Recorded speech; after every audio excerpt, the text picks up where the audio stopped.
that our world today is a grand storytelling competition. We are all striving to present our national, cultural, personal, all kinds of stories in the most persuasive manner. I remember reading somewhere in the olden times they used to say that if you want to poison a people, you should poison their wells. They'll have contaminated water, they'll die. Now it is said that if you want to poison a people, you poison their stories.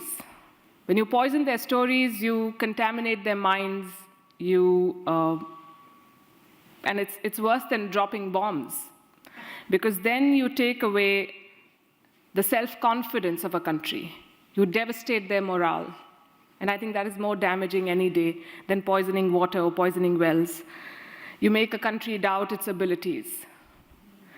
And we Indians have been through a very difficult phase where we were colonized, and while we achieved independence 75 years ago, I think somewhere a lot of us are still colonized in our minds. We need to come out of that.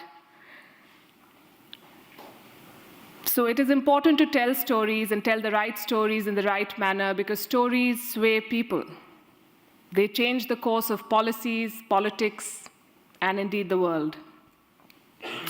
And this is my favorite example from the Second World War.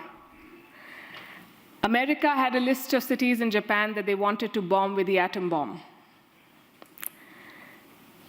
And on that list was the city of Kyoto. But the US then had a Secretary of War, and he decided that Kyoto should not be part of the list. We know which two cities were bombed eventually, Hiroshima and Nagasaki. He removed Kyoto because this Secretary of War in America had been to Kyoto on his honeymoon, and he saw how beautiful Kyoto is and how rich it is culturally, and he believed that that culture should not be destroyed. So the story of Kyoto won, and the story of Nagasaki and Hiroshima lost, which is why it is very important to also control your story, to actively shape it. We are a country of 1.4 billion people. We have more than 800 channels. We have a lot of content, and our phone is full of stories and videos and reels and all sorts of things that you all consume.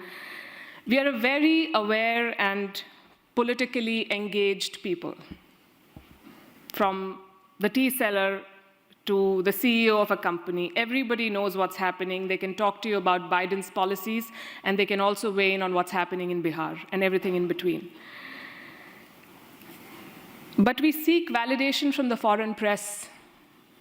If you've seen what's been making news in the past couple of days, you would know. The New York Times writes something about a policy in India, and it immediately becomes a Twitter trend. But why do we need a certificate from the foreign press?